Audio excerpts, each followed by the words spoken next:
Salut à tous, c'est Vino pour le CPRM Academy Online. Bienvenue à tous pour ce deuxième cours. On va commencer tout de suite, tant qu'à faire. Donc la semaine dernière, je vous avais parlé de bankroll management, si vous vous rappelez bien. Donc notion qui est essentielle à mon sens pour devenir un joueur gagnant au poker, puisque vous pouvez être le meilleur joueur du monde sans bankroll management. Au final, vous perdrez de l'argent. Et donc, je vous avais dit, j'aimerais continuer par vous présenter la stratégie des sit and go. Donc, j'ai voulu préparer ce cours. Petit souci, je me suis rendu compte qu'en fait, ça allait être très difficile de vous expliquer quoi que ce soit sans quelques notions de base. Parce que c'est comme si vous apprenez, je sais pas, à jouer à quelqu'un à la belote et que vous lui avez pas expliqué comment on faisait un pli, ou quand expliquer à quelqu'un comment jouer aux échecs sans qu'il sache qu'il y a un échiquier. Enfin bref, vous avez saisi le concept. Du coup, on va faire un petit cours sur les notions de base. Alors, de quelles notions on parle? Magnifique transition pour ma diapo d'après, si elle veut bien s'afficher, voilà.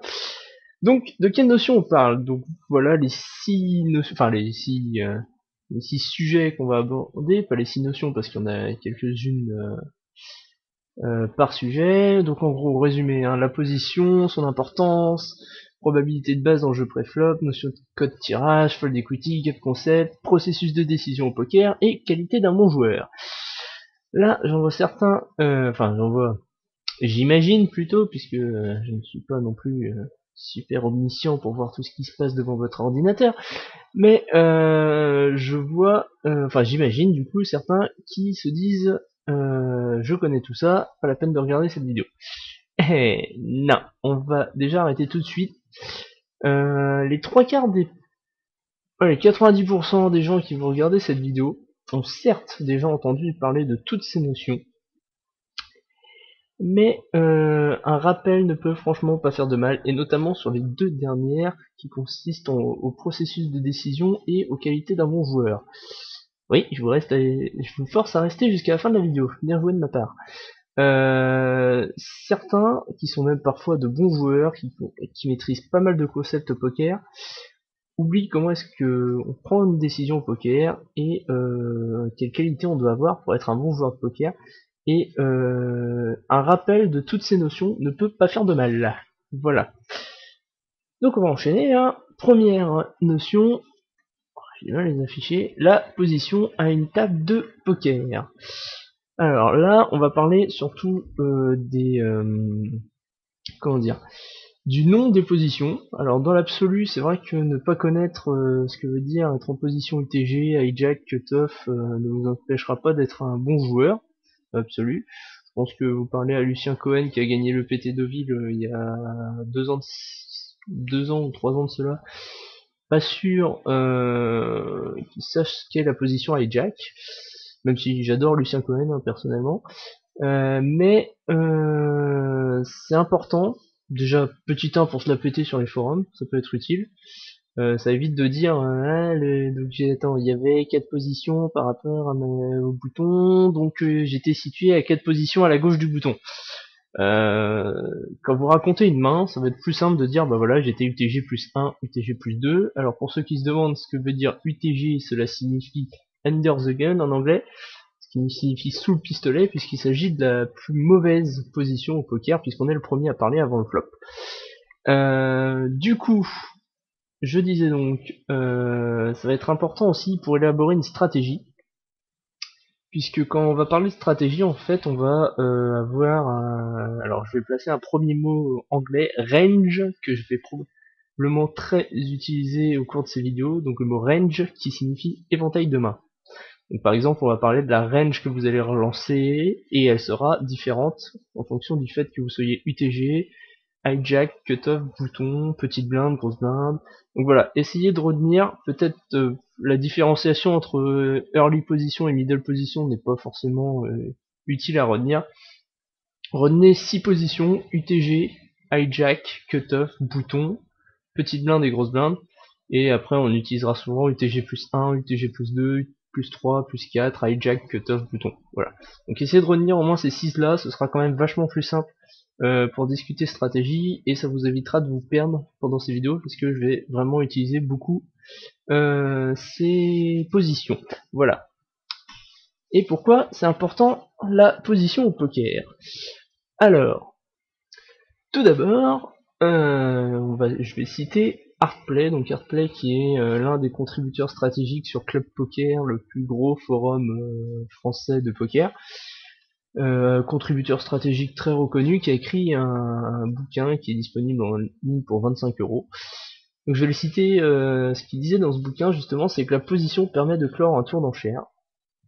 Et du coup, en quoi c'est important? Bah tout simplement en fait ça va vous permettre de choisir si vous désirez faire grossir le pot ou pas, plus que ce qu'il est. Enfin, vous allez pouvoir décider de la taille de la dernière enchère. Du coup, de ce fait, vous allez permettre de comment dire, de contrôler la taille du pot. Et quand vous avez une main forte, vous pourrez faire grossir le pot plus facilement que si vous étiez hors de position, et vous allez pouvoir le laisser suffisamment petit quand vous avez une main un peu moins forte. Du coup, ça vous permet de contrôler la taille du pot et ça va vous permettre de gagner plus d'argent quand vous allez gagner le pot et vous faire perdre moins d'argent quand vous allez le perdre. Du coup, c'est une première chose qui va vous faire gagner de l'argent.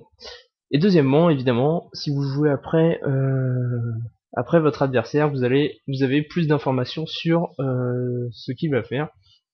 Du coup, ça vous permet d'exploiter cette information, de jouer différemment. Et voilà, donc même si pour l'instant c'est très vague, je pense pour ceux qui sont vraiment débutants, retenez juste cela, hein, jouer en position, ça va vous faire gagner une tonne d'argent. Cependant, c'est pour ça qu'il y a une petite icône danger en bas de la diapositive. Attention, il faut avoir suffisamment de profondeur pour profiter de la position. Là, ça fait appel à des concepts à des concepts. C'est pour ceux plutôt qui ont déjà l'habitude de jouer beaucoup au poker et qui ont déjà compris cette notion de position, mais qui ont tendance à en abuser. Je vais vous prendre un exemple vraiment exagéré pour illustrer ce que je veux dire.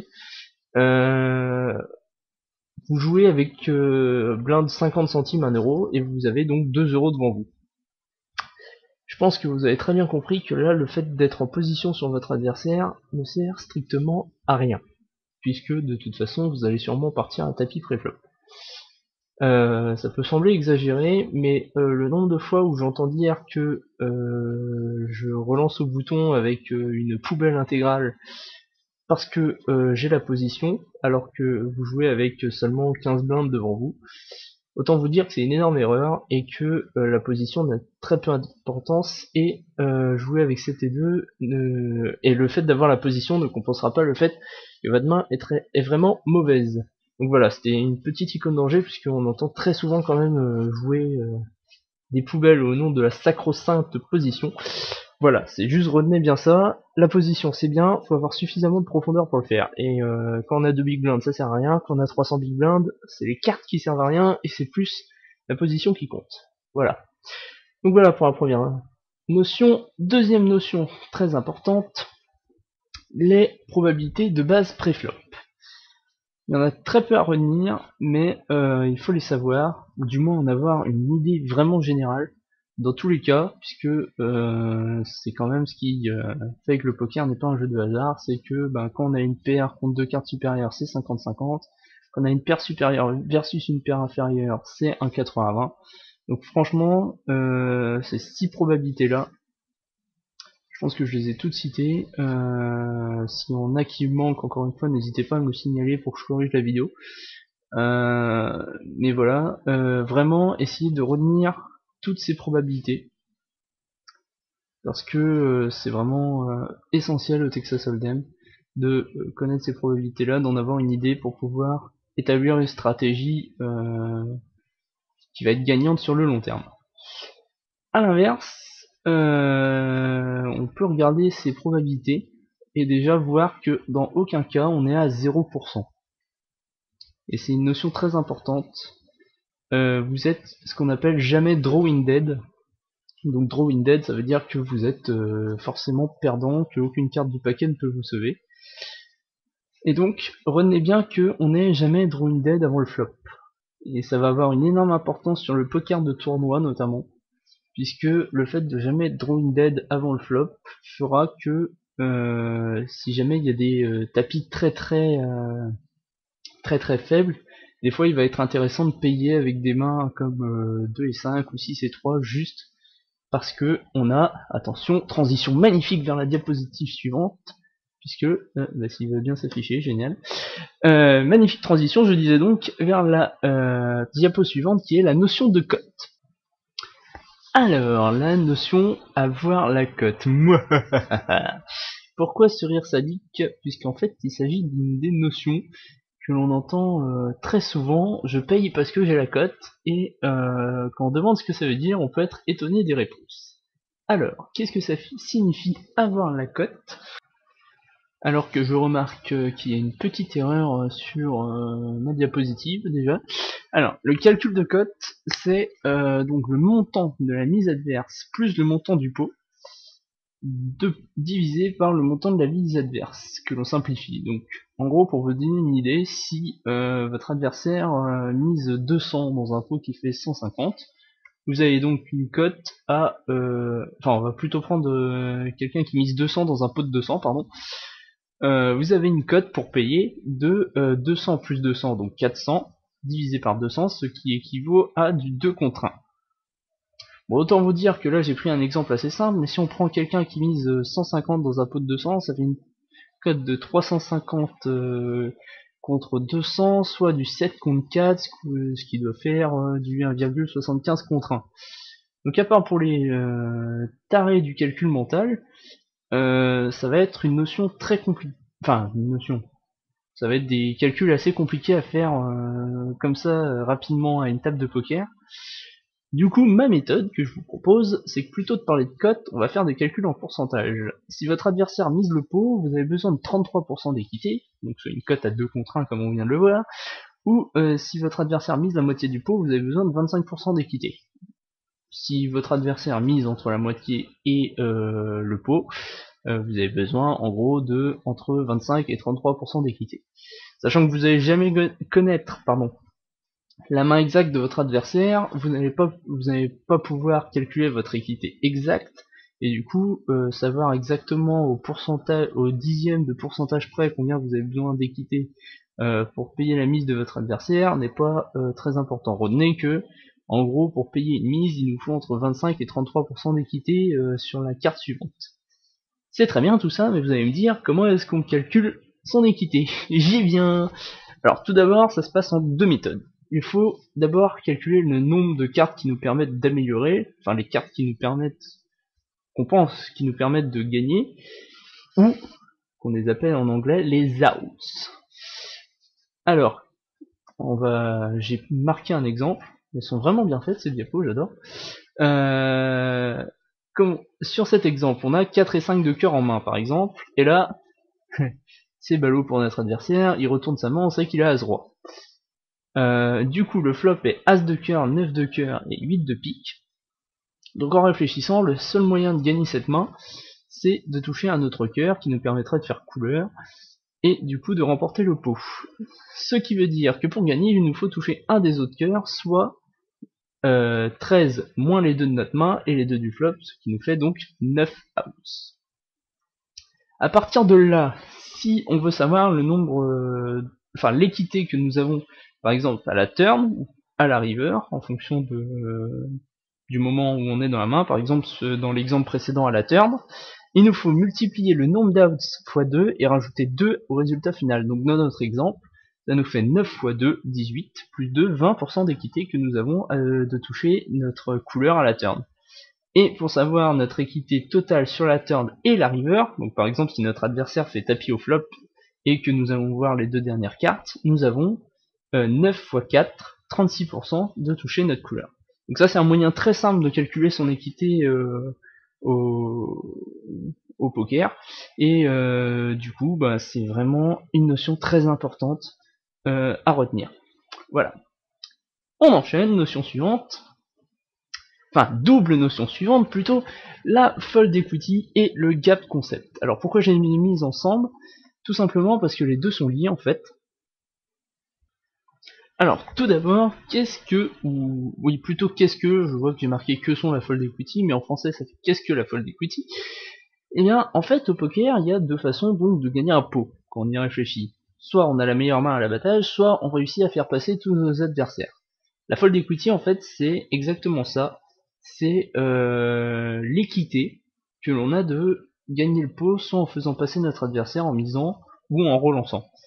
C'est une équité qui se rajoute en fait à la force de notre main, puisque lorsqu'on relance ou qu'on mise, on se prend donc du coup deux façons de remporter la main. Soit on la remporte à l'abattage, si notre adversaire paye, et si notre adversaire passe, et ben on remporte le pot sans avoir à montrer notre main. Et du coup de cette fold equity, il y a un autre concept qui se crée de cette façon, c'est le gap concept. On va avoir du coup besoin d'une meilleure main. Donc ça a été inventé par, pour info, par David Sklansky, si je dis pas de bêtises, et si je écorche pas son nom. Ça a été donc inventé par David dans un de ses bouquins qu'il a écrit, enfin bref. Du coup il faut une meilleure main pour payer plutôt que pour lancer. Bah oui, puisque quand vous payez, du coup, vous passez de cette fold equity qui est essentielle pour gagner au poker, et du coup, vous avez du coup besoin d'une meilleure main pour payer que pour relancer. Voilà. Encore une fois, j'ai pas l'impression d'être super clair, donc si vous avez des questions, n'hésitez pas à les mettre en commentaire de la vidéo. Je me ferai une joie d'y répondre. Voilà. Diapo suivante. On se rapproche de la fin puisqu'on aborde le 5e concept, et là, attention, le processus de décision au poker. Alors, tout d'abord, à chaque fois que c'est à nous de jouer au poker, on a trois options. Soit en fold, soit en check ou en call, si notre adversaire, en fonction de si notre adversaire a misé ou a checké, et toujours si notre adversaire a checké ou misé, on a le choix entre miser, donc bet, ou relancer le raise.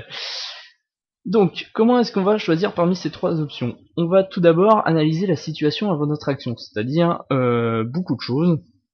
À la fois la situation du tournoi dans lequel on peut se trouver. Si c'est en cash game, évidemment la situation du tournoi n'a aucune importance, puisqu'on n'est pas en tournoi, on est en cash game. Ça paraît logique dit à haute voix, mais bon, je préfère préciser. En fonction de l'action adverse, donc ça va changer évidemment si avant nous quelqu'un a relancé, si quelqu'un a checké, si quelqu'un a misé, s'il y a eu une mise sur relance, sur relance, enfin bref, vous voyez l'idée. Et évidemment en fonction du board, si on a paire d'as sur as as roi, c'est pas la même chose que si on a paire d'as sur valet de cœur, 10 de cœur, 9 de cœur. Après on va donc prendre encore on va prendre en compte notre main. Donc à la fois la valeur de notre main, donc évidemment on va pas jouer de la même façon si on a 7 et 2 ou paire d'as, vous avez compris l'idée, et aussi ce qu'on appelle notre range perçu, donc l'éventail de mains, je rappelle, que notre adversaire peut avoir comme idée qu'on a. Et on se rend tout de suite compte aussi qu'il faut prendre en compte l'adversaire contre lequel on joue. On va pas jouer de la même façon contre quelqu'un qui fait attention à notre range perçu et quelqu'un qui n'y fait pas attention. Et à partir de tous ces facteurs, ces paramètres, tout ce que vous voulez, on va prendre ce qui est la meilleure décision sur le moment. Et j'insiste sur ce dernier point, notamment, puisqu'il ne s'agit pas de se dire que c'est mieux joué de partir à tapis avec 7 et 2 parce qu'on savait que le flop allait tomber 7, 7, 2, que de passer paire d'as parce qu'on savait que notre adversaire allait faire brelan. Il s'agit de prendre la meilleure décision sur le moment et de ne pas être ce qu'on appelle result oriented, c'est-à-dire tenir compte du résultat pour se dire si on a bien joué ou mal joué. Le poker, encore une fois, est un jeu où la chance a une part relative, et du coup il se peut que certains moves, certains plays soient bien joués mais perdants, et à l'inverse certains coups très mal joués et gagnants. Et je vais insister sur un autre point. Là encore dans mes vidéos je vous présente des stratégies qui sont vraiment des bases pour mettre en place votre stratégie. Mais encore une fois, à chaque fois que vous avez une décision à prendre, vraiment vous avez trois options. Vous pouvez soit passer, soit checker, soit coller, soit miser ou relancer. Mais il n'y a rien d'absolu au poker. Ce n'est pas parce qu'on vous dit qu'il faut tout le temps payer à tapis pré-flop avec paire de roi que c'est le cas. Si votre adversaire n'a pas relancé depuis 2 heures de jeu et perd à tapis, vous pouvez vous douter qu'il a jamais moins bien que Perdas.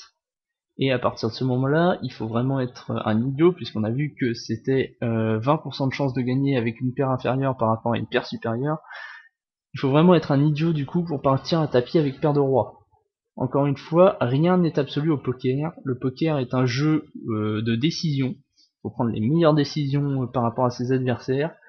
Et on ne peut pas. C'est pour ça que les ordinateurs ne battent pour l'instant pas et ne battront probablement jamais les humains au poker. C'est un jeu beaucoup trop compliqué et il y a beaucoup trop de paramètres à prendre en compte pour qu'un robot puisse mieux jouer qu'un humain. Du coup, j'insiste vraiment sur ce point parce qu'on entend vraiment des choses parfois aux tables de poker se dire mais c'est impossible de passer. Il y a toujours une bonne solution. Alors, à l'inverse, je vous dis pas de passer paire de roi à chaque fois que quelqu'un fait tapis pré-flop. C'est vraiment prendre les meilleures décisions sur le moment et en fonction des analyses qu'on a pu faire avant nous. Alors pour l'instant, je vous conseille d'appliquer les stratégies que je vais vous donner, mais une fois que vous aurez une certaine expérience, vous verrez par vous-même que des fois la chose à faire est celle complètement à l'opposé de ce qu'on avait l'habitude de faire, et c'est comme ça qu'on progresse. Voilà. Diapo suivante, et on arrive à la fin, puisqu'il s'agit des qualités du joueur de poker. Alors je les ai regroupées en 5 catégories. Tout d'abord l'observation, donc comme on a pu le voir, hein, il va falloir observer ses adversaires pour décider leur style de jeu. Voilà, donc un bon joueur de poker se doit d'observer un minimum ce qui se passe à la table, même quand on n'est pas dans les coups. C'est assez important, hein, essayer de comprendre comment les autres jouent. Voilà, donc ça passe par une bonne observation. Deuxième point, self-control et patience. Alors là, c'est aussi très important, puisque le self-control, c'est ce qui va vous permettre de pas vous énerver quand vous allez perdre un coup contre un très très mauvais joueur et vous dire c'était bien joué, c'est pas grave, il a eu de la chance, j'ai bien joué le coup. Encore une fois, c'est normal, le poker est un jeu de chance. Ne vous dites pas que c'est injuste si votre adversaire gagne alors que vous êtes le meilleur. C'est aussi pour ça que le poker, c'est pas des échecs, c'est pas tout le temps le meilleur qui gagne, et du coup, c'est ça qui rend le jeu intéressant. Voilà. Troisième point, la volonté, parce qu'il en faut. Comme on l'a vu dans le bankroll management en cash game par exemple, ça va être très dur d'obtenir plus de 10 big blinds au 100 de win rate, et du coup ça impose de devoir jouer des milliers de mains pour réussir à monter une bankroll. Du coup il en faut de la volonté pour se dire allez, je suis prêt à aller encaisser les bad beats, c'est pas grave. Je sais que je joue bien, je sais que ça payera et je sais que ça me rapportera de l'argent.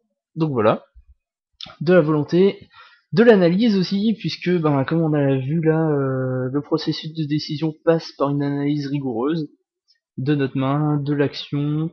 Donc voilà, une capacité analytique. Ces vidéos vous aident aussi je trouve plus le mot, à améliorer votre analyse. Donc voilà, n'hésitez pas à regarder ces vidéos, je fais ma pub en passant. Et surtout, dernier point, l'humilité.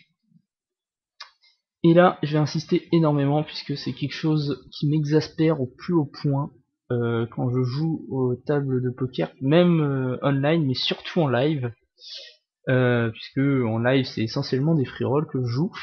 Je vais insister sur ce point puisque j'ai envie de dire, tant que vous appelez pas Phil Ivey ou je sais pas, ou Isildur ou des très grands joueurs comme eux, vous avez toujours meilleur au-dessus de vous. Et encore une fois, c'est en jouant contre les moins bons joueurs que on gagne de l'argent. Donc à partir de ces deux points, quelque chose qui m'exaspère au plus haut point, c'est de voir certains joueurs insulter des joueurs plus faibles sous prétexte qu'ils sont meilleurs qu'eux et qui leur ont foutu un sale coup.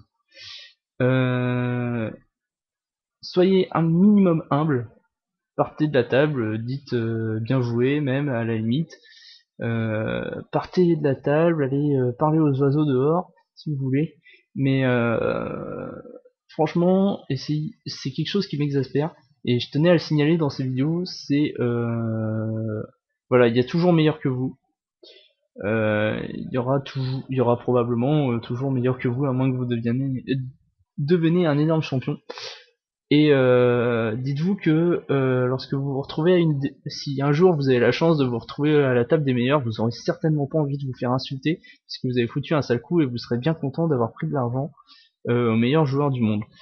Euh, si vous voulez vraiment jouer contre des meilleurs joueurs, enfin non, je me perds un peu dans mon explication, mais dites-vous qu'à insulter les plus mauvais joueurs, ces joueurs ne reviennent plus jouer.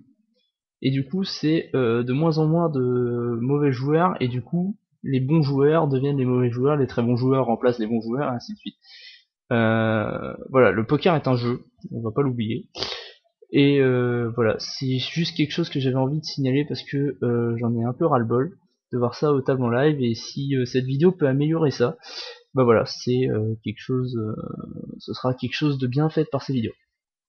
Voilà, bon, on va pas non plus aller se pendre à cause de ça, hein, on va peut-être on va peut-être reprendre un peu notre joie de vivre. Donc voilà, on arrive à la fin de cette vidéo. Merci de rester jusqu'au bout. Donc en résumé, important, retenir les positions pour comprendre de quoi on parle dans ces vidéos stratégie. L'importance de la position aussi au poker. Voilà. Une idée des probas pré-flop, calculer son équité, ses outs, comprendre la fold equity, le gap concept, le processus de décision, les qualités d'un bon joueur, voilà. Voilà, merci beaucoup. Encore une fois, je vous en supplie, si quelque chose n'est pas clair dans ces vidéos, n'hésitez pas à le signaler en commentaire de la vidéo, abonnez-vous à la chaîne. La semaine prochaine, du coup, vidéo de Sit and Go, probablement, la stratégie tout d'abord, la semaine d'après, probablement une vidéo alors probablement 3 vidéos. Je pense première semaine, vidéo vraiment stratégique, théorique, comme les deux premières où je présenterai vraiment la stratégie globale en Sit and Go. Deuxième vidéo, probablement avec une vidéo ce coup-ci de jeu, on va peut-être y arriver, on va peut-être s'installer enfin une table de poker. Donc vidéo de jeu où je présenterai un petit peu comment je suis en train de jouer et j'expliquerai pourquoi je fais ça. Et peut-être troisième vidéo avec un peu de chance si j'arrive à avoir des vidéos d'autres joueurs que je pourrais commenter à la limite et expliquer ce qui me semble mal joué, ce qui me semble bien joué. Voilà. Donc merci à tous, bonne semaine et puis à la prochaine. Salut!